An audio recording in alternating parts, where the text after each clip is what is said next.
So, hello, internet friends. Welcome back to my channel. LiJo here. And today I'm joined by the fantastic Andy Roman, who is a very credentialed therapist of many sorts. Tell us a little bit about your background. You can see some of my credentials on the wall of it. Yeah, That's why I put them there. I know. Well, it's a great placement. Andy and I have worked together for about 10 years, and he is very skilled in the area of work that he does. Some of you may actually know who he is already because I've referenced you in some of my videos where I talk about my favorite phrase from you, which was, as it relates to people's emotions, sometimes you just have to bitch along with them. And that was like I don't say life-changing epiphany, but it really helped me to understand kind of another component of the human experience that I was missing out on. So welcome. Very happy to have you on. Thank you. Happy to be here with you. Yeah. So let's give the people a little bit of background information in terms of the kind of clientele that you have to deal with on a day-to-day basis. I see people that are often facing a difficult medical diagnosis. And so their life has been turned upside down because of it.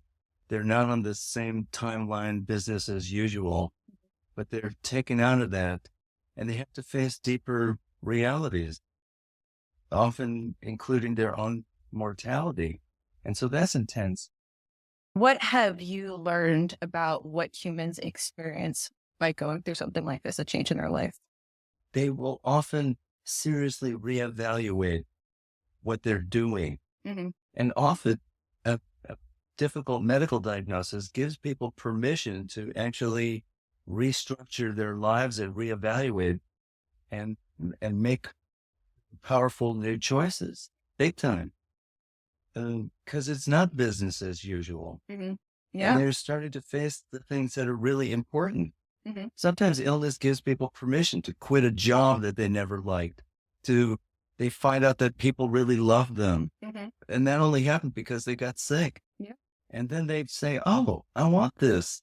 And you don't want to be sick to get it.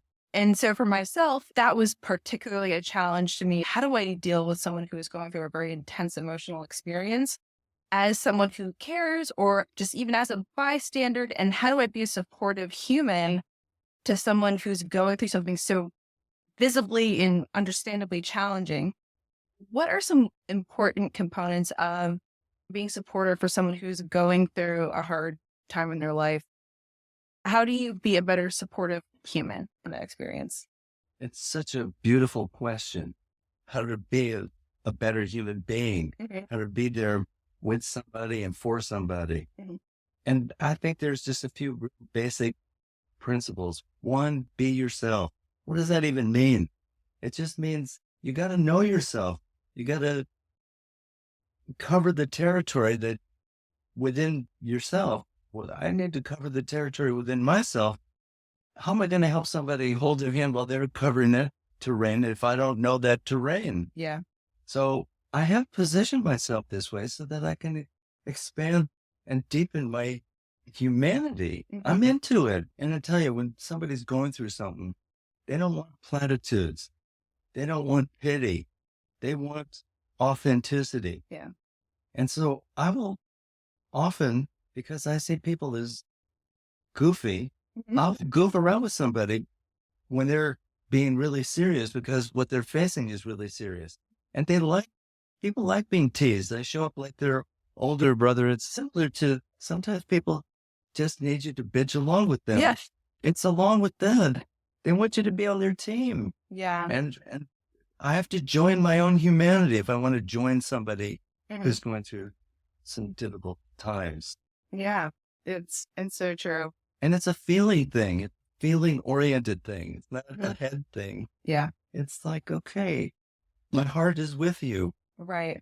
And that's not a Hallmark card. So for someone like myself who had approached these kinds of situations in the past from the lens of, if someone's upset about something, that means that something needs to be solved. And I can either go and I can try to solve it the best I can, or otherwise I can't really interact in the situation because I can't do really essentially what I'm good at through my perspective, right? Well, what you're talking about is the mindset of either I can help or I can't interact. So that's a black or white, all or nothing. Yeah. And so I say, just be there. be there with somebody. One time when my daughter was little, she stepped on a bee and it stung her on the bottom of the foot. And she was crying to me, "Daddy, make the pain go away." And I tried everything. I found a cigarette butt and put tobacco. I found out all Mhm, this, but nothing was working. mhm, So I just held her. She fell asleep in my arms. mhm, And then when she woke up, it wasn't so bad anymore or something. mhm. Yeah. So it was just a matter of being there, Mhm. holding space. I literally held the space. I was holding her, Yeah. but it's possible to do that with a grown-up person without Mhm, physically embracing, but embrace them with energy, with some kind of compassion. I feel for you. I'm here with you. I'm ready to go downstream with you and help you swim wherever you want to swim. people who are going through a harder emotional experience, what do you think they really appreciate in their environment? They appreciate being treated normally, Mhm, mhm, right? Because they're not their diagnosis. mhm, They're not their circumstances. They're still a human being mhm, who, is just a human with feelings and this and that. And mhm. they want to be treated normal. And, I was inspired years ago. This friend of mine was this awesome woman. It was at her wedding, and there was a guy at the wedding who had only one arm, Well, and she asked him to dance with her, like a slow dance. Thought, this is potentially awkward. She asked oh, him because he wasn't dancing, and she's just a really cool yeah. person. And so she put one hand on his stump Mhm. and the other hand, and they were dancing. And I was so inspired by that. And Yeah. he ended up relaxing. He was dancing, Yeah. and everybody was too afraid. Oh, he can't dance, Right. not slow dance. Yeah. Notice that when I work with kids or like teenagers or something, when I share my own vulnerabilities or when I've messed up, Mhm. they really appreciate that. Yeah. Or when they love stories. They like hearing at some level, even though there might be, you know, when I was awkward and Yeah. how I still am awkward, find myself in awkward Yeah. time that I don't fit in. I'm relating to them. I am you. That's the message. If Yeah. I can honestly say that, I am you, Yeah. And I think they feel it. also like conveying how normal these life experiences are. We can see ourselves in a silo so often. Like, I'm the only one that's experiencing what I'm experiencing. These things happen. It's part of the normal human experience. I think makes it a little bit easier. Well, people want you to resonate with them where they are, but not necessarily stay at that place. Mhm. Because if somebody's in the pit of depression, Mhm. I don't cheer them up. Right. That's not my approach. My approach is I'll dig the hole a little deeper and see how low they can go. I love And that. Yeah. and then once they look, if you go to the dentist and they find decay, they Mhm. don't just put filling in there, Yeah. right? You drill and then you fill. Mhm. That's how I do my therapy too. Yeah. I drill, I explore to see. Mhm. I'll present the situation worse than they're experiencing it, Yeah. and then they'll rally for themselves. It's like, well, That's no, I don't, amazing. or whatever. Yeah. So I tweak the situation, So you're really like you're taking the opportunity to lean like more into the emotional state than versus away from it. and I've learned to be bold with it, even borderline reckless, because I've learned to trust my instinct about it. What are some of the challenges that you can remember like helping someone level up through? All right, the example that comes to my mind, there was this guy that I was working with who was a big dude, Mhm. very muscular, and is very conscious about his size. Mhm. And he was fretting about gaining weight and this and that. And uh, he was obsessing about it. And I said, you remind me you're like an anorexic 13-year-old girl. Yes. I don't know. And he was so, he, he just, that blew his mind. What are you talking about? I said, oh, you're concerned about your size and, how you're too fat, but whatever, I Yeah. was needling him. Yeah. But that was the thing that really, he told me later, that was the thing that got to him. Mhm. Where it's like, he finally saw himself in some light that helped him make new choices that were just Mhm. better. Obsessing about this isn't really helping. I just need to, level it, like you said. He Right. wanted to level up, and he was obsessing. And so I used labeling Yeah. and name calling. These are things that generally aren't really good Uh-huh. in a relationship. But you're kind of bringing that like emotional objectivity to a situation that probably helps within like the grounding. Well, and I would also call it spitting in their soup.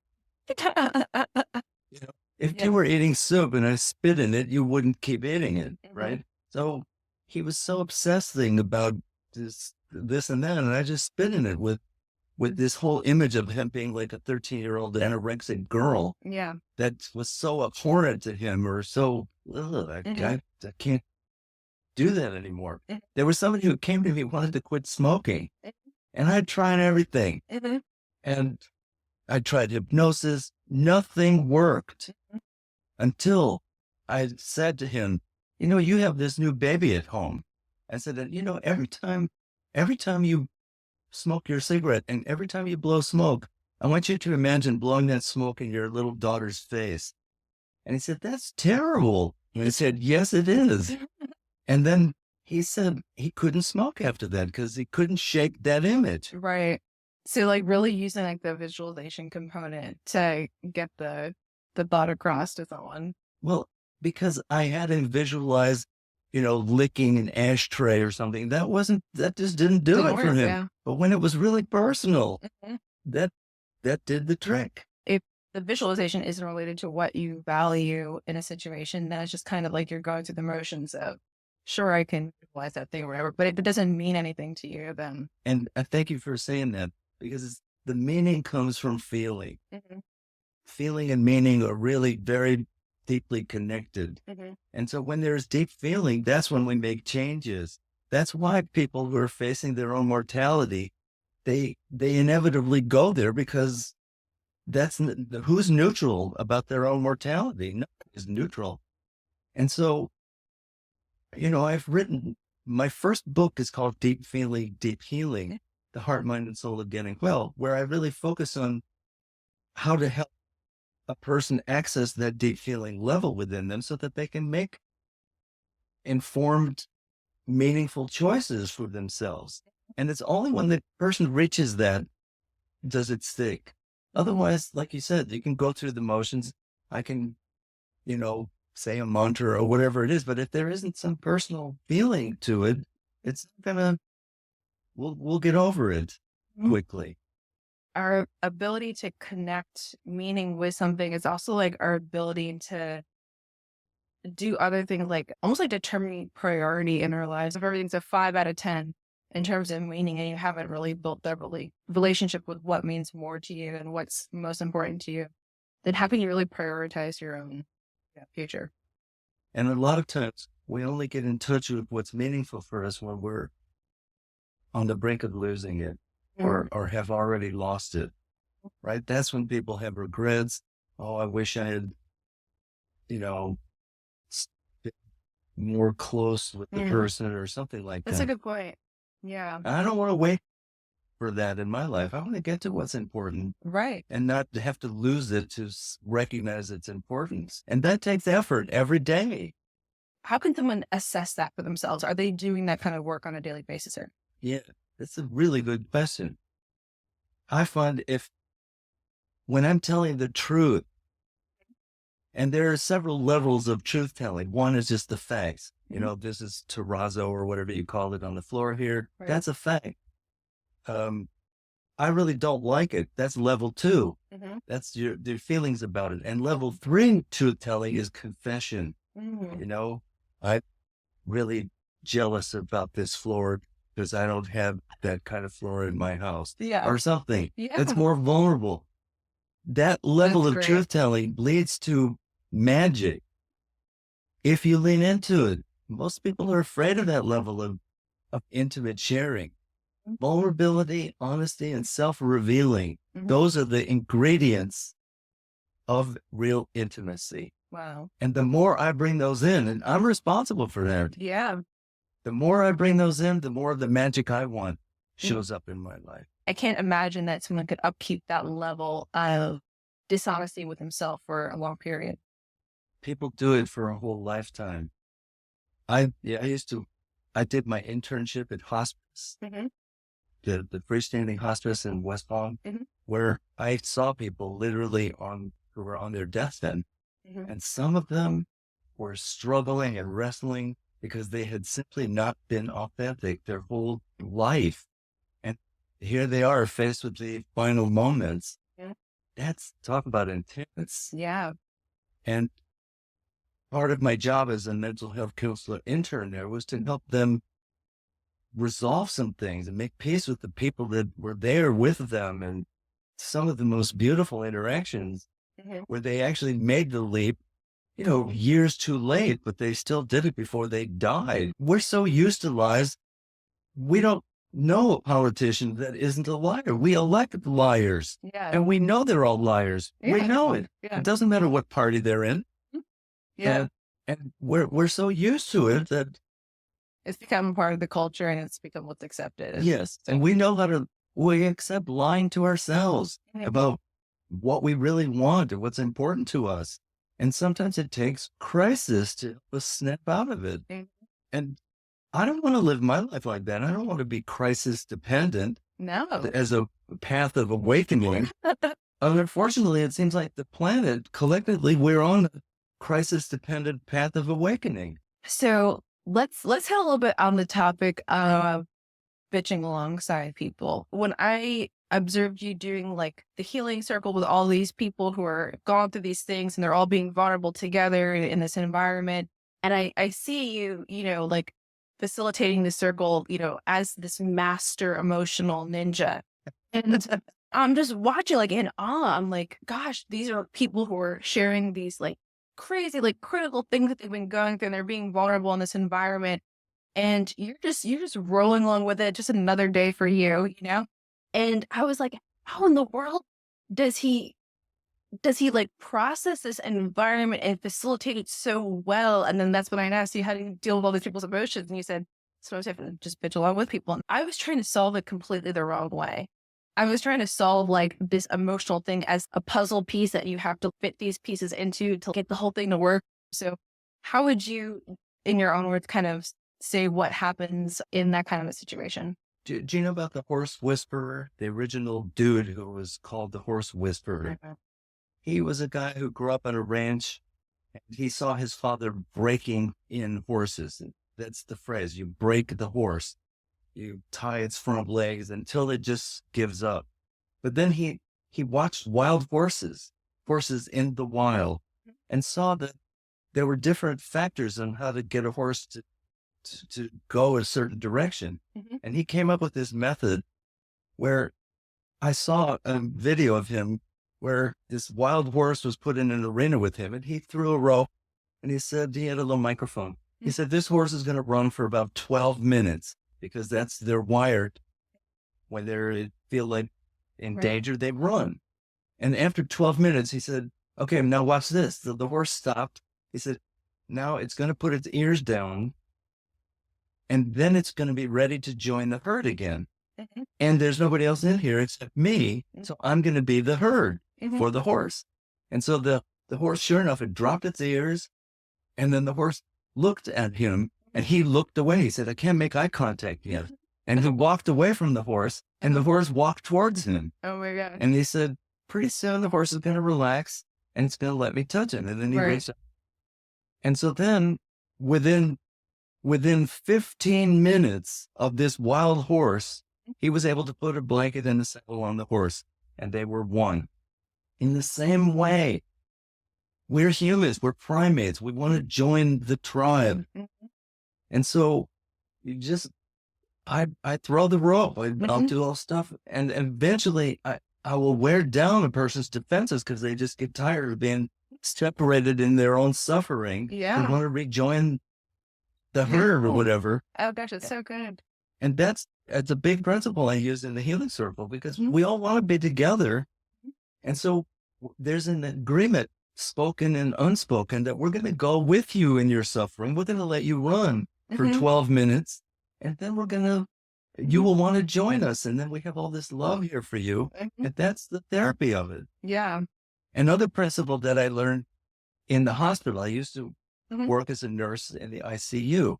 And sometimes when somebody's heart was out of control, runaway, it was called a runaway heart. Mhm. It was V-tach, or V-fib, ventricular fibrillation, not atrial fibrillation, but the main chamber of the heart. Number one, it's not sustainable because it doesn't pump blood when it does that.